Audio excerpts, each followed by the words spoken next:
Olá, amigos do Vestibulando. Tudo bem? O tema da nossa aula de hoje será Brasil Colônia. Vamos identificar as principais instituições e as principais atividades econômicas do período colonial. Preste atenção nesta gravura.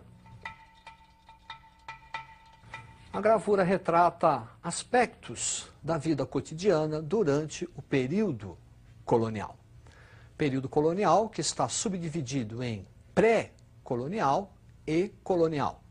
Pré-colonial, 1500, 1530, caracterizado pela atividade da extração do pau-brasil e o regime de feitorias. Observe este mapa.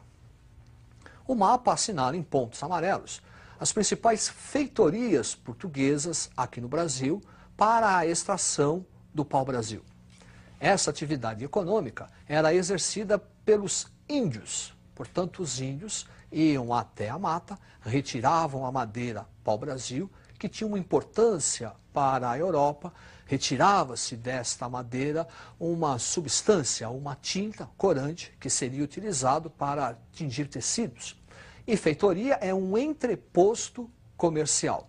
Algumas vezes, ao longo do ano, embarcações portuguesas chegavam no litoral, retiravam a madeira e colocavam no interior da feitoria bugigangas, presentes para os índios. Isso se chama escambo.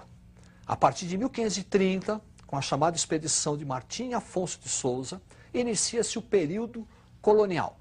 E esse período colonial é caracterizado pela instituição das capitanias hereditárias. É a divisão do Brasil em 14 longos lotes de terra entregues aos donatários, capitães donatários. Para você visualizar o que estamos falando, preste atenção neste mapa.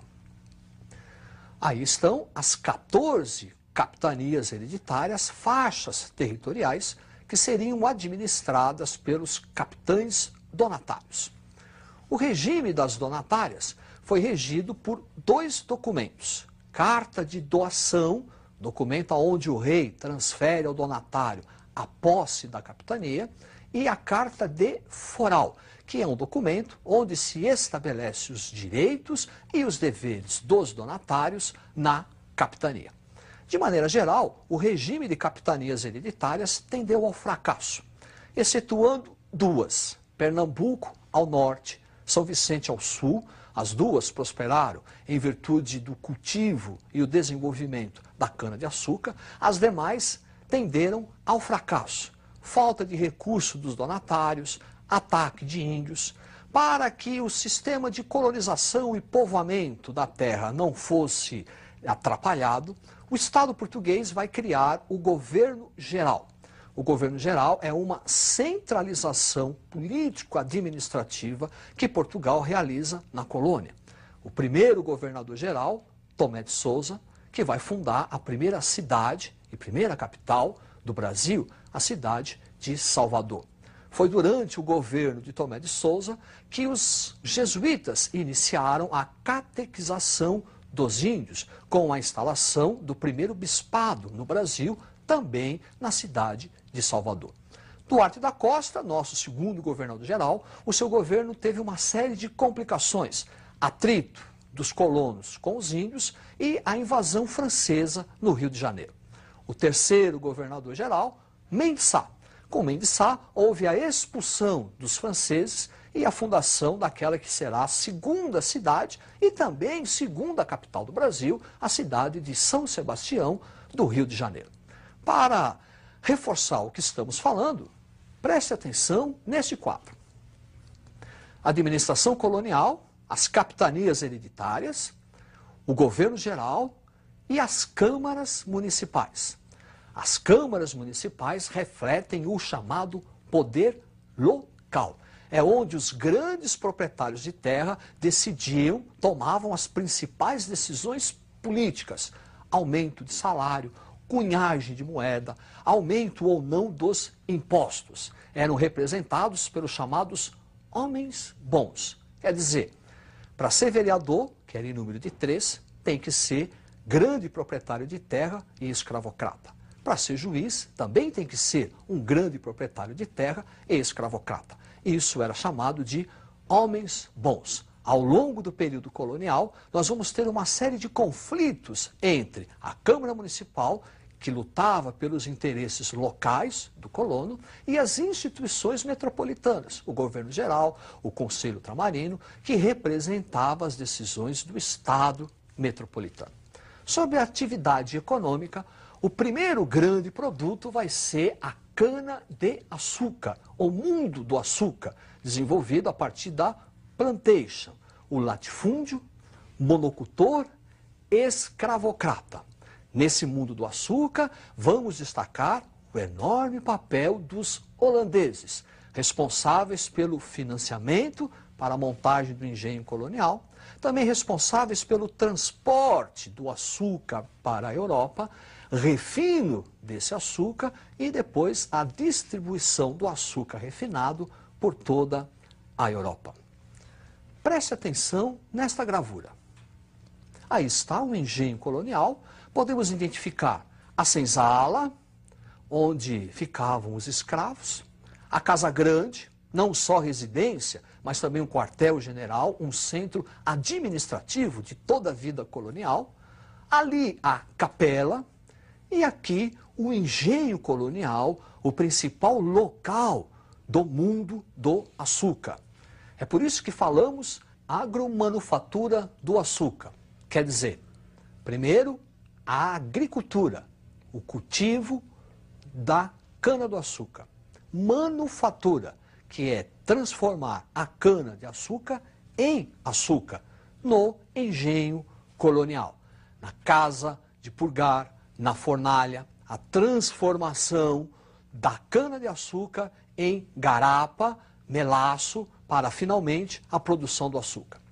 Além da atividade econômica açucareira, temos também o tabaco, importante atividade que vai suprir o mundo do açúcar de escravos, utilizado no tráfico negreiro, e a pecuária, uma atividade importante para o mundo do açúcar, já que a pecuária era responsável pelo fornecimento do alimento, a carne, o leite.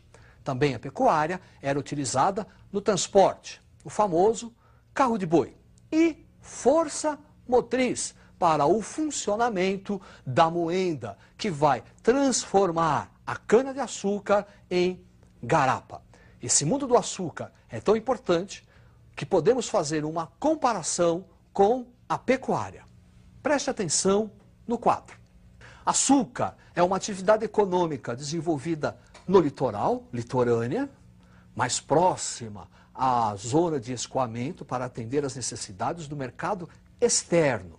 Já a pecuária não, foi uma atividade econômica do interior. A pecuária foi uma das atividades que vai favorecer a interiorização da colonização, porque a pecuária voltava-se para atender às necessidades do mercado interno. No mundo do açúcar, trabalho escravo, e na pecuária, trabalho livre. Muita atenção, pecuária, trabalho livre, porque a pecuária no Brasil é uma pecuária extensiva. O gado fica solto, à vontade. Então você não pode colocar escravos para tomar conta. É aí que vai surgir a famosa figura do boiadeiro. Como diz aquela canção, sou desse chão onde o rei é peão. Então perceba, no mundo do açúcar, por causa da escravidão, a noção de trabalho que nós temos é negativa. Quando falamos de pecuária, por causa do trabalho livre, a noção de trabalho que nós temos é uma noção positiva. Uma outra atividade econômica, mineração, também responsável pela interiorização da colonização do Brasil e responsável pela mudança social, econômica e cultural do período colonial.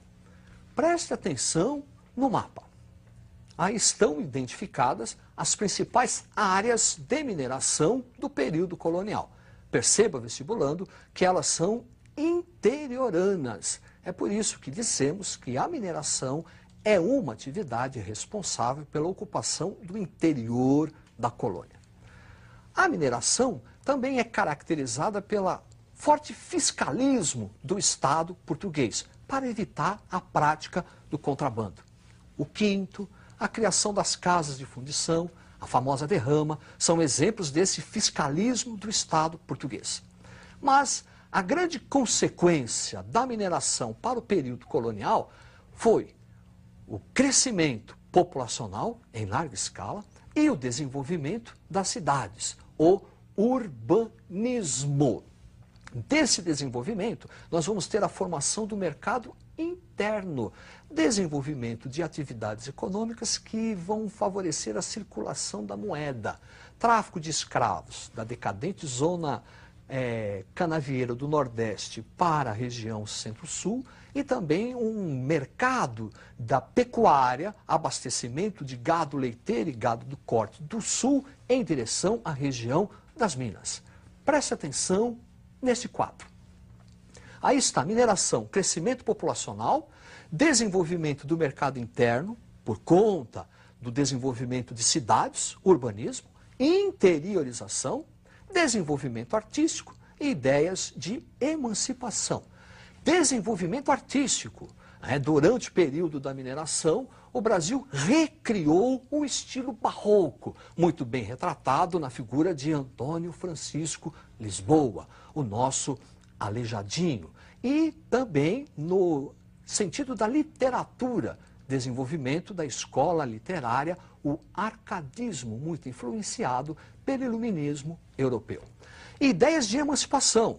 Em virtude do desenvolvimento de uma classe média rica ligada à área mineradora, os pais mandavam seus filhos estudarem na Europa. Quando eles voltavam da Europa, voltavam trazendo ideias de liberdade, igualdade, fraternidade, as ideias do iluminismo. E não é, por acaso, vestibulando, que o primeiro movimento que vai procurar separar o Brasil de Portugal ocorreu na região das Minas, a Inconfidência Mineira. Preste atenção neste quadro.